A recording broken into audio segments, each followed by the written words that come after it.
అలానే మిస్ చేస్తారు. కేంద్ర ప్రభుత్వం కీలకమైన నిర్ణయం తీసుకోబోతుంది. నరేంద్ర మోడీ గారు సంచలన నిర్ణయం తీసుకోబోతున్నారు. 2014 నుంచి 2019 వరకు సంచలన నిర్ణయం తీసుకున్నారు. అలాగే 2019 నుంచి 2024 మధ్యలో సంచలన నిర్ణయాలు తీసుకున్నారు. ఇప్పుడు మూడోసారి ప్రధానమంత్రి అయిన తర్వాత ఆయన తీసుకోబోయేటువంటి కీలకమైనటువంటి నిర్ణయం ఏంటి అని అంటే ఆర్థిక పరమైనటువంటి అంశం.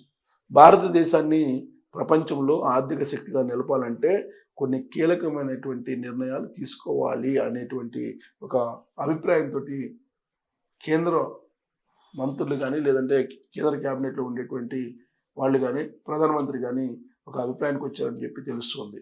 ఏ రోజైనా సరే బాంబు లాంటి వార్త వినాల్సి వస్తుంది. ఏంటి ఆ వార్త అంటే మన భారతదేశంలో ప్రపంచంలో ఏ దేశంలో లేనంతగా బంగారం నిల్వ ఉంది. ఎవరి దగ్గర ఉంది? అన్అకౌంటబుల్ లాకర్లలో ఉంది. దాదాపు 30,000 టన్నుల బంగారం ఉంది మన భారతీయ కుటుంబీకుల దగ్గర అని చెప్పి అనధికారికంగా అంచనా వేస్తున్నారు. మరి దాన్ని కనుక ఆర్థిక వ్యవస్థలోకి తీసుకురాగలిగితే ప్రపంచంలో నెంబర్ 1గా భారతదేశం నిలిచేటువంటి అవకాశం ఉంది. స్వచ్ఛందంగా ఎవరైనా దాన్ని ఆర్థిక వ్యవస్థలోకి తీసుకొస్తారా అని అంటే తీసుకురారు. కాబట్టి కేంద్ర ప్రభుత్వం ఏదో ఒక కీలక నిర్ణయం తీసుకోవాలి. 1. 2, బ్లాక్ మనీ. ఈ బ్లాక్ మనీని అరికట్టడంతో పాటు నకిలీ నోట్లను కూడా అరికట్టాలి. సో ఈ నకిలీ నోట్లు కానీ బ్లాక్ మనీని కానీ అరికట్టాలంటే నోట్ల రద్దు ఒక్కటే మార్గం అని చెప్పి గతంలో ప్రధానమంత్రి నరేంద్ర మోడీ గారు చెప్పారు. ఇప్పుడు అదే విశ్వసిస్తున్నారు అనేది కూడా ఢిల్లీ వర్గాల్లో చర్చ నడుస్తుంది. ఈ క్రమంలో 500 రూపాయల నోటు త్వరలోనే రద్దు కాబోతుందని చెప్పి తెలుస్తుంది. ప్రస్తుతం ఉన్నటువంటి చలామణిలో ఉన్నటువంటి నోట్లలో 500 రూపాయల నోట్లు, 200 రూపాయల నోట్లు ఉన్నాయి. మిగతా 20 రూపాయల నోట్లు, 50 రూపాయల నోట్లు, 10 రూపాయల నోట్లు ఇవన్నీ కూడా చలామణిలో ఉన్నాయి.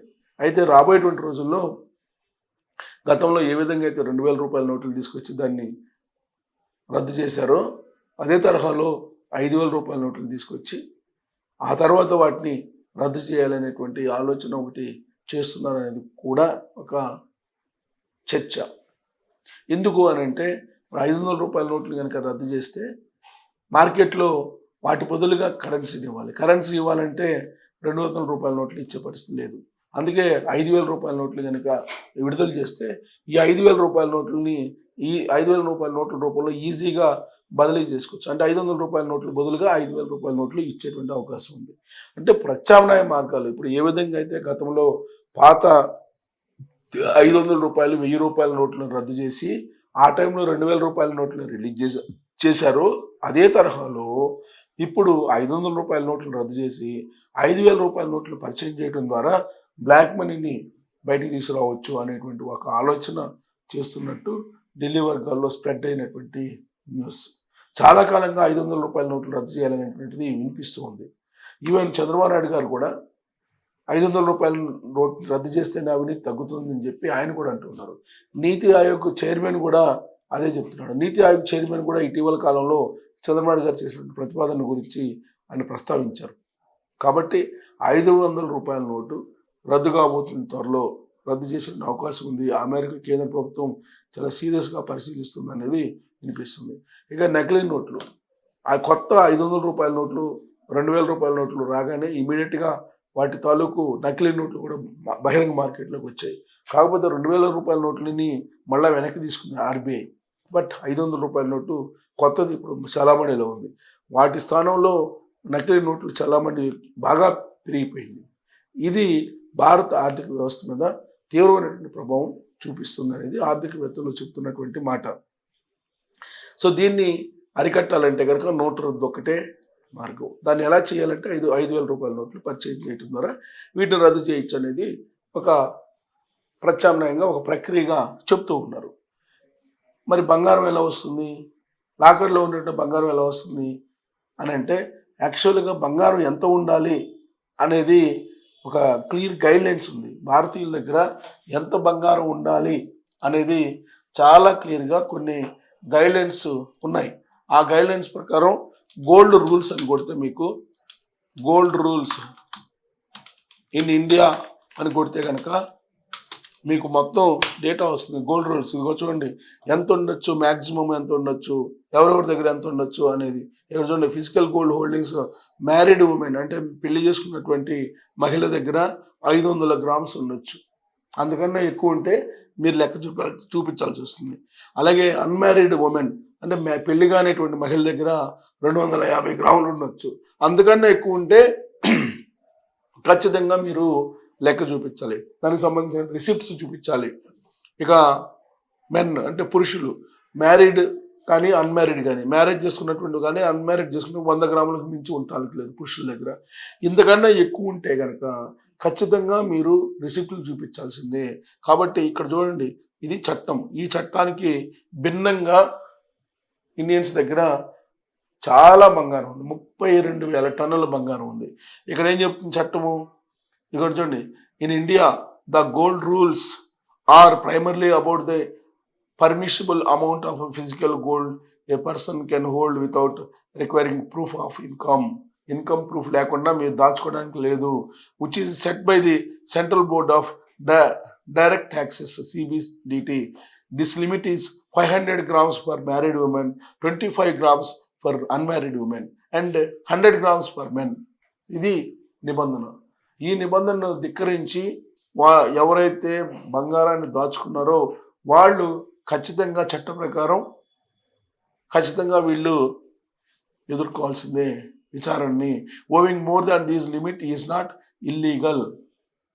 దీనికన్నా అంటే ఈ లిమిట్ కన్నా ఎక్కువ ఉన్నా కానీ అదేం ఇల్లీగల్ కాదు. కానీ but you must be able to provide legitimate sources.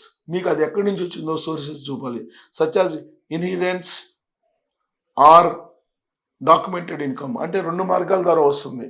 To avoid పెనాల్టీస్ని మీరు అవాయిడ్ చేయాలంటే చూపించాలి మీకు ఎక్కడి నుంచి సోర్స్ వచ్చింది. మీ దగ్గర మ్యారీడ్ పర్సన్ దగ్గర, మ్యారీడ్ ఉమెన్ దగ్గర అయితే 500 గ్రాములు, అన్మ్యారీడ్ అయితే 250 గ్రాములు ఉండొచ్చు, పురుషుల దగ్గర అయితే 100 గ్రాములు ఉండొచ్చు, దానికంటే మించి ఉండొచ్చు. కాకపోతే సోర్స్ చూపించాలి. మీకు ఎక్కడి నుంచి వచ్చింది ఆ బంగారం? వారసత్వంగా వచ్చినట్టు బంగారమా, లేదంటే ఇప్పుడు ఇన్కమ్ తోటి కొనుగోలు చేసినట్టు బంగారమా, దానికి సంబంధించిన ఇన్కమ్ సోర్స్ ఏంటనేది చూపించాలి, ప్రూఫ్ చూపించాలి. అది కానీ చూపించకపోతే మీరు ఖచ్చితంగా చట్టానికి చిక్కిపోతారు. Key regulations and taxes, proof of sources. You must be able to prove the source of the gold if you are holdings exceeding the specific limits. This can be done through invoices, deeds or details about how required. So దీనికి సంబంధించి మొత్తం చూపించడం ఇది mandatory అంటున్నాడు. Pan card for transactions over 2 lakhs providing your pan card is mandatory. So 2 లక్షల కన్నా ఎక్కువ కొనుగోలు చేస్తే డెఫినెట్గా మీరు పాన్ కార్డు తోటి నమోదు చేయాలి. పాన్ కార్డు కూడా అక్కడ చేయాలి అనేది. సో ఇదంతా కూడా రూల్స్ అనమాట. GST there is a 3% goods and services tax. GST అనేది 3% ఉంది on the value of the gold. Charges of there CGST plus SCST or IGST. So capital gains taxes. The holding period of physical gold to quality for long term capital gains tax has been reduced 2 years. So ఇది ఇలాంటి rules ఉన్నాయి.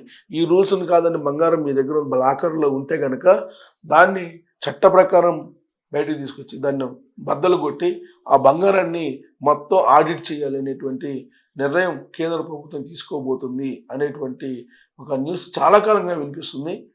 ఇది ఇప్పుడు మళ్ళా వినిపిస్తుంది. ఖచ్చితంగా బంగారం audit చేయకపోతే ఫ్యామిలీస్ దగ్గర ఉండేది ఆ బంగారం సంబంధించినటువంటి మొత్తం ఆర్థిక వ్యవస్థ అదంతా కూడా లెక్కలోకి రానటువంటి ఆర్థిక వ్యవస్థ. కాబట్టి దాన్ని ఖచ్చితంగా ఆర్థిక వ్యవస్థలోకి తీసుకొస్తే కనుక, ఆడిట్ చేస్తే కనుక ఖచ్చితంగా అది భారత ఆర్థిక వ్యవస్థకు ఉపయోగపడుతుంది అనేది ఆర్థికవేత్తలు చెప్తున్నటువంటి మాట. కాబట్టి రాబోయేటువంటి రోజుల్లో 500 రూపాయల నోటు రద్దు చేయటం, మీ దగ్గర ఉన్నటువంటి బంగారం చట్టానికి విరుద్ధంగా ఎంత ఉందనేది తేల్చాలంటే లాకర్లో బద్దలు కొట్టడమే మార్గము అని చెప్పి కేంద్ర ప్రభుత్వం భావిస్తుంది. ఇంకొకటి కూడా చేస్తే కనుక మొత్తం క్లీన్ అయిపోతుంది భారతదేశం. ఏంటంటే బినామీ పేర్లతో ఉన్నటువంటి భూములు, బినామీ పేర్లతో ఉన్నటువంటి హౌస్ సైట్స్, బినామీ పేర్లతో ఉన్నటువంటి హౌసెస్, వీటిని కూడా ఆడిట్ చేస్తే కంప్లీట్గా భారతదేశం ప్రపంచంలో నెంబర్ 1గా నిలిచేది ఆర్థిక వ్యవస్థ. డెడ్ ఎకానమీ కాదు ట్రంప్ చెప్పినట్టు. డెఫినెట్గా భారతదేశం సంపన్నమైనటువంటి దేశం కింద నిలబడాలంటే ఈ 3 చేయాల్సిందని చెప్పి ఆర్థికవేత్తలు చెప్తున్నారు. మరి ఇది సాధ్యమా అనే దాని మీద మీరు కామెంట్ చేయొచ్చు. Thank you.